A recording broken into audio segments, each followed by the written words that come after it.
성도님들 그 어네스트 해밍웨이의 노인과 바다라는 그 작은 짧은 책이 있지요. 한 번씩 읽어보셨으리라 생각합니다. 내용이 그렇습니다. 한 노인이 이제 바다로 낚시를 하러 갑니다. 근데 이 낚시라는 것이, 이 노인이 하는 낚시라는 것이 우리가 보통 하는 것처럼 뭐 고등어를 잡거나 그런 작은 걸 잡는 것이 아니라 아주 커다란 청새치, 뭐 사람보다 큰 그런 청새치를 잡는 그런 낚시를 하시는 분인데, 가서 낚시를 하는데 안 잡히다가 마지막에 어떻게 되죠? 정말로 듣도 보도 못한, 말도 안 되게 큰 그런 청새치를 잡는데 성공합니다. 며칠을 걸려서 잡습니다. 그리고 이제 그 청새치를 잡아서 나무에다가 묶어놓고, 나무가 아니라 보트죠. 배 위에 묶어놓습니다. 배 위에 올릴 수도 없어서 옆에다 묶어놓고 집으로 돌아오고 있는데, 돌아다 보니까 어떻게 됩니까? 그것도 며칠이 걸리다 보니까 상어가 옵니다. 상어가 와서 한 마리, 두 마리 조금씩 뜯어먹다 보니까 점점점 더 와서 결국에는 집에 도착할 때쯤 되니까 어떻게 돼요? 상어가 없어졌습니다. 다 먹혀버렸어요. 그리고 그 노인은 완전 지친 상태가 돼서 그냥 집으로 돌아와서 잠에 빠집니다. 근데 잠에 빠지는 노인의 얼굴이 어때요? 아주 평온하고 행복한 얼굴로 잠에 듭니다. 이 이야기는 뭐 그렇죠. 실존주의적인 어떤 그런 측면에서 남이 뭐라고 생각하든, 남이 나에 대해서 어떻게 판단하고 그렇든지 상관없이 내가 잘 되면 된다, 내가 만족하면 되고, 내 삶에서 내가 어떤 일을 성취해내면 된다, 뭐 이런 식의 메시지를 전달합니다만, 실상은 그렇지 않죠. 실상은 우리 인간들의 삶에서, 사람들의 삶에서 관계성이라는 것은 너무나 중요합니다. 우리는 관계성 안에서 태어나고 관계를 이루며 살아가며 마지막에서 관계성 안에서 삶의 마지막을 맞이합니다. 사도 바울을 볼까요? 파란만장한 삶의 끝입니다. 정말 길고 긴 투쟁의 그 역사 끝에 다다랐습니다. 그런데 주변에 남아있는 사람이 없어요. 그래서 얼마나 처참하고 외로웠을까요? 디모데후서는 바울이 쓴 마지막 편지입니다. 이제 잠시 후면 바울은 처형당할 것입니다. 바울도 그 사실을 너무 잘 알고 있어요. 다메섹 도상에서 예수님을 만난 이후 그 다음에 거의 23년 정도, 그 정도가 흘렀습니다. 그동안 많은 일들이 있었죠. 많은 사람들을 예수께로 돌아오게 하는 그런 행복한 일들도, 행복한 기억들도 분명히 있었겠지만, 감옥에 gat히기도 했고요, 얻어맞기도 했고요, 욕먹고 죽일 거라는 그런 협박도 다반사로 정말 받았고요. 어쩔 때는 한밤중에 바구니에 담겨서 성 밖으로 벗어나야 되는 그런 일도 있었습니다. 그렇게 열심히 하나님을 섬기고 교회를 섬겼습니다. 그리고 나중에 정말 바울한테 그 행복을 줬던 것은 많은 사람들과의 행복한 관계들이었을 것입니다. 그런데 마지막에 순간에 보니까 어떤가요? 지금 주변에 누가 없는 겁니다. 우리 10절 말씀 한번 읽어보겠습니다. 데마는 이 세상을 사랑하여 나를 버리고 데살로니가로 갔고, 그리스게는 갈라디아로, 디도는 달마디아로 갔고, 한 명 한 명 옆을 지키던 사람들이 떠나갑니다. 어떤 이유에서건 떠나가요. 그리스게와 디도는 글쎄요, 뭐 사역을 위해서 떠나갔을 수도 있겠습니다만, 데마는 어떤 사람입니까? 데마는 빌레몬서 1장 보면은요, 바울의 아주 사랑스러운 어조로 나의 동역자다라고 소개하는 사람이에요. 그만큼 관계가 깊었던, 같이 함께 많은 일들을 겪었던 사람이었던 것 같습니다.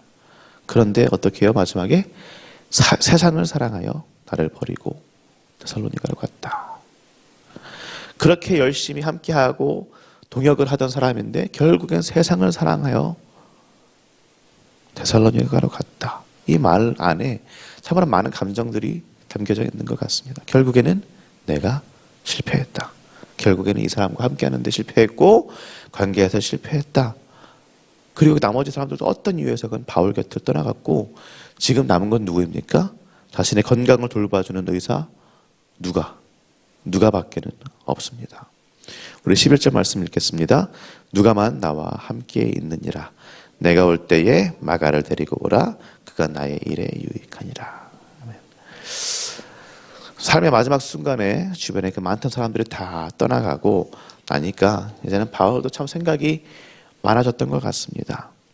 과거에 잘못했던 것들, 후회했던 것들, 내가 왜 이렇게 했을까? 내가 왜 이렇게 처신했을까? 이런 것들이 막 생각이 나겠죠. 그리고 그것들을 바로 잡기로 결심을 했나 봅니다. 어떻게 얘기해요 지금? 디모데한테 마가를 데려오라. 마가를 데려오라 라고 말합니다. 성도님들 아시겠지만 마가가 누굽니까? 마가 요한이죠. 사도행전 13장을 보면은 바울과 바나바의 그 1차 전도여행에서 중도 포기한 사람입니다. 그리고 불같은 성격의 바울이 어떻게 했습니까? 이 중도 포기한 마가를 용서하지 못하고요. 그냥 내쳐버립니다. 사도행전 15장을 보면은 바나바는 마가를 용서하고 그래도 바울 그래도 우리 마가 다시 같이 합시다. 같이 합시다. 괜찮은 사람입니다. 그렇게 하지만은 바울은 어떻게 했습니까? 불같이 화를 내고요. 절대 용서 못한다고, 절대 같이 할 수 없다고 화를 냅니다. 그리고 바나바와 싸우죠.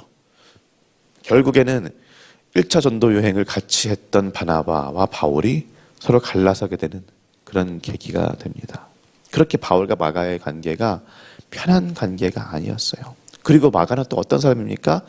마가복음 설교할 때 얘기 들으셨겠지만 마가는 베드로의 정말 충성된 베드로의 2인자였습니다. 아마 마가복음을 마가가 썼지만 아마도 마가복음을 정말 그 마가복음의 내용을 이야기해 준 사람은 베드로였을 것입니다. 베드로가 그 내용을 정말 자전적인 그런 내용들이 있거든요. 베드로가 그 내용들을 이야기해 줬을 것이고 마가는 아마 그것들을 옮겨 적었을 확률이 매우 큽니다. 그런데 성도님들, 베드로와 바울의 관계도 어떻습니까? 베드로와 바울의 관계도 그렇게 좋지 않았습니다. 베드로는 정통적인 유대주의적인 그리스도인이었고요. 바울은 헬라적인 그리스도인이었습니다. 둘 사이의 반목이 심했습니다. 그런데 마가를 내게로 데려오라. 이 말에는 무엇이 있을까요?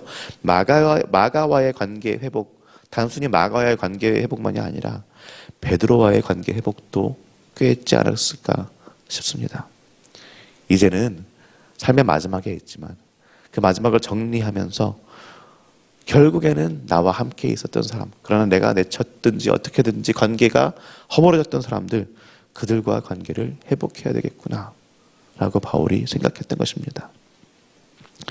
사랑하는 성도님들, 결국 남는 것은요, 하나님이 맡기신 사람들과의 관계성입니다. 아무리 위대한 일들을 하고 역사를 일으켰을지라도 결국에 남는 것은 사람이에요.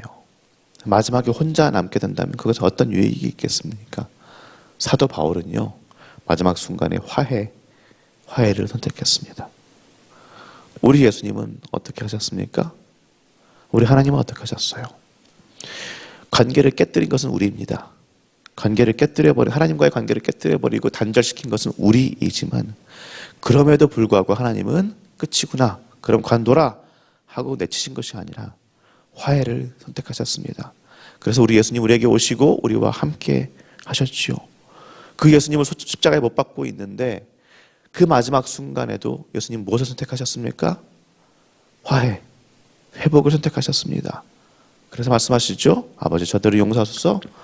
저들이 무엇을 하는지 알지 못합니다.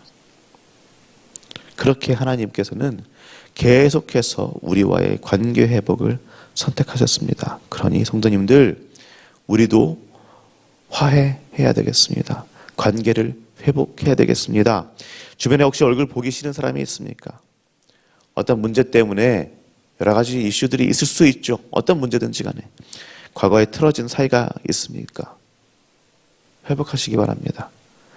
우리가 아직 죄인 되었을 때에 우리를 사랑하신 하나님을 본받아서 우리가 아직 죄인 되었을 때 우리에게 오시고 우리를 위해 십자가를 지신 예수님을 생각하시며 적어도 우리가 먼저 손은 내밀 수 있어야 되겠습니다.